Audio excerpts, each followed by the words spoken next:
Hey guys, welcome back to the channel. It's awesome that you're tuning in, because in this video we are going to take a close look at the F1 620 in 1. And it is the Plus edition, and I'm just going to be honest, this name of the console makes no sense. Like, this device is called the F1 and it is the Plus edition. It's kind of weird, you know, like, and always they need to mimic the colors of the Nintendo Switch somehow. So when it comes to the Chinese handhelds, it's like a freaking jungle of these things, and I just need to be honest with you guys.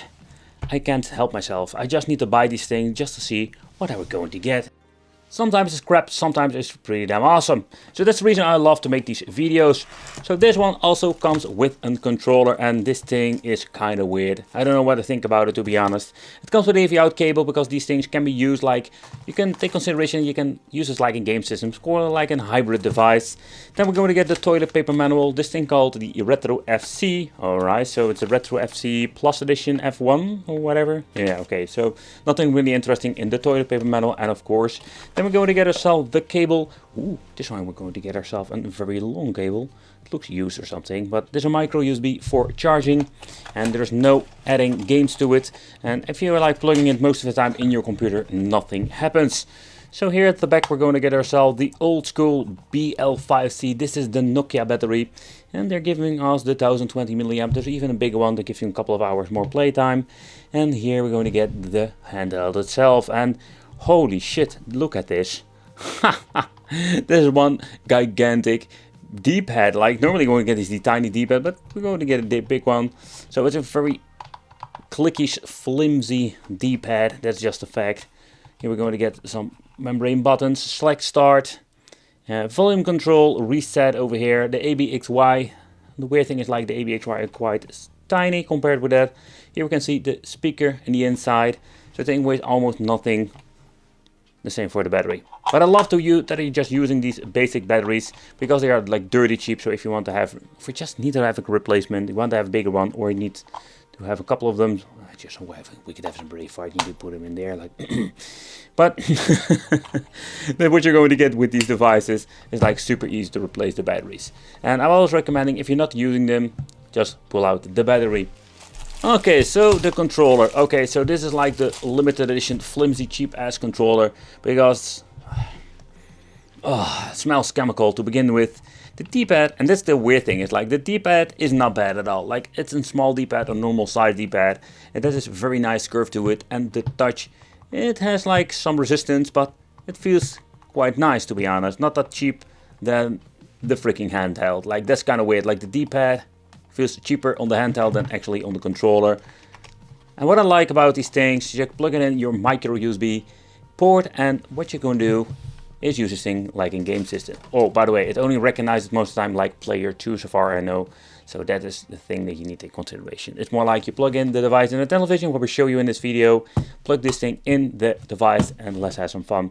But let's power it on and let's see what we're going to get. So at the top we're going to get the micro USB for charging and the second controller. Here we're going to get the TV out and the slider on and off for turning it on. Yeah, okay, wicked. Great, the bloody thing is empty. And no, the battery is in the right position. Oh. Okay guys, so let's take a close look at the device itself. So first of all, the audio goes quite loud. And you need to press the button over here, but you can really like on the high settings and go completely like ruins the experience. Yeah, the display, a basic display like all the cheap handhelds. Like no normal decent viewing angle. Needs to choose the freaking language every time if you don't boot it up. You reset, like I already told you before. Alright. We're going to get different songs. Okay, let's see if we can going to get different songs. Okay, that's kind of funny. So basically you're going to get a song with the Chinese list, but not with the English list. Okay, that's quite interesting. Okay, so with the game list 620, we have seen it before. The list will be slightly different. There's no freaking alphabetic order. I think they have never heard about alphabetic order or somewhere over there, because it's always going to be the same freaking issue. We're going to get seen a lot of weird titles, but we're also going to see a lot of familiar titles. The list itself is quite huge, and it takes a very long time before actually going to get some knockoff games, or in the end double games. Well, the list itself is not perfect. I have seen myself some better lists. Yeah, I already noticed a lot of double games. I think there will be like around 100 games at least. Something like that. Okay, one of my childhood games, Turtles. I've played this game so much. Alright, let's get this freaking screen protector off. You can see like the freaking screen is going to start flickering around and putting with maximum volume.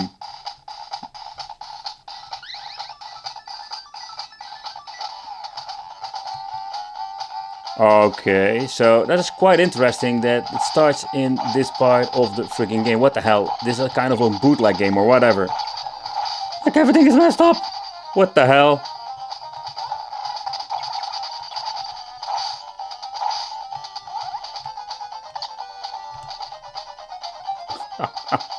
What the hell?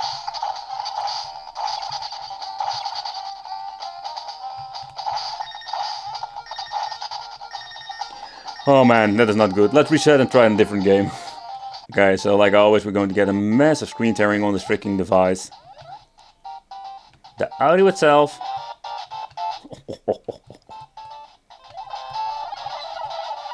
The turbo doesn't seem to be working fine. But I can say like the press of the button is freaking awful. Like it's so not comfortable. Oh man, like I think this can be in my top 5 or not. Yeah, I think in my top 5 of most horrible consoles to play. So yeah, pretty damn awful display. Going to get yourself like a horrible button configuration because the turbo button, everything like has been messed up. But the game seems to be working just fine.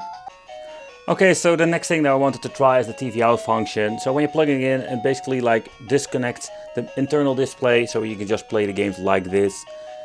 Okay, so let's boot up another game just to see how it actually works on this. Silence. Very good. But when it comes to the emulation part, it seems to be working just fine, only somehow I cannot really use the freaking game because when I'm pressing start or select or something like that, it doesn't freaking work. Okay, so let's see if we can play another game. Alright, select seems to be working fine. So when you're looking at the image quality, it's not the best. I also hear like a weird interference.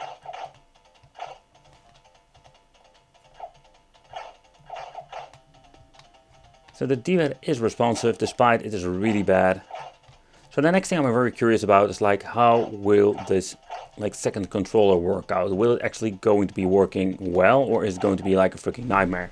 But the downside is if you want to play and load, that is not going to work. Okay, another game I wanted to try out is the Kung Fu game, and the weird thing is like when I had my voltage or my adapter attached, I couldn't get the game to work. So I figure that there's something wrong when you're plugging in the adapter and you actually want to play some games. That is some weird messed up stuff. Another thing is like they didn't mess it up with the audio because I did hear all the sound effects. That was another problem I had with the old pieces of handhelds that you picked up from AliExpress back in the day. Okay, so let's try the 2 freaking players.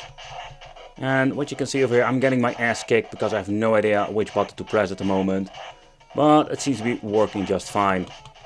Oh man, I really hated the freaking controls of Dragon Ball or Double Dragon 2. So when it comes to this handheld, when you're looking at the picture, it looks kind of cool. But when you're getting it in my hands, I must say I was quite disappointed. Seriously, like this thing has such a waste of plastic materials, like it's so flimsy. I know, I wouldn't say I can break in half when I'm going into the Wicked Hulk mode. But I can tell you like the quality itself. Also the battery that came with it, I tried to charge it, didn't even charge at all. So stuff like that will happen. Yeah, for the money I would say like you cannot complain, but let's be honest, like at least the battery needs to be working. So I really love that they give us a bigger D-pad, but when you're looking at the freaking D-pad quality, it's not that great. Like how it's freaking possible that the freaking D-pad on the controller is better than on the freaking handheld itself. What a weird situation we're having here, I can tell you that. But let's remove the last freaking screw and let's open it up. Okay, so here we're going to get the speaker itself. So here you can see already like how thin the plastic is. Let's smell it again, because I love to smell stuff. But in overall, the design, especially with the two colors, it's kind of cool in my opinion. But when you're looking at the final result, I am not really pleased with it, I can tell you that. Okay, always like be gentle with all the spare parts and the parts itself. Yeah, if I'm going to ruin the handhelds I will have in spare parts now. Okay, so let's remove the second freaking Parker. And let's see what we're going to get in the inside. Let me guess. So here we're going to get the main board itself. So you can see like they are using this cheap LCD display with a ribbon cable that goes in here, but it's very convenient, so I can swap it out if it's needed. They are using like these 4 foams for supporting the display. It's going to be a nest on the chip like always. And there we're going to get the black blob, but they are also doing that for protecting their information. And they did solder the speaker on the mainboard itself. Here we're going to get ourselves the membrane buttons. Never seen those. Mostly they are using like the translucent versions, but this time they don't. It's quite interesting if you ask me. So this is basically what we're going to get in the inside. Nothing really fancy, but yeah. What can you expect from $1.15 or something like that from an handheld? Okay guys, so what do I think of it? I was surprised to see like we're going to get actually like it's a flimsy controller, but it's playing very well compared with this freaking piece of crap. Because the D-pad, it's huge, like absolutely cool that they do this. But when you're looking at these tiny buttons, I really hate it. I know like they may try to mimic the Nintendo Switch, and to be honest, like I really hate those tiny buttons on the Switch too. But the thing is like, it's super low quality. Like the case itself, when I say I'm going to break it in half very easily, but when you look at the way how it, like the cheap display, we've seen it before, the crappy game list, but I noticed like the emulation itself is getting slightly better. I mean like it's still going to get some screen tearing to the maximum level, but I've noticed now is like the audio is not having the same weird like missing audio stuff. That is the thing that they fix in the end. I want to thank you for watching. Consider subscribing. Let me know in the comments what do you think of this. And yeah, it will be great to see you in the next video.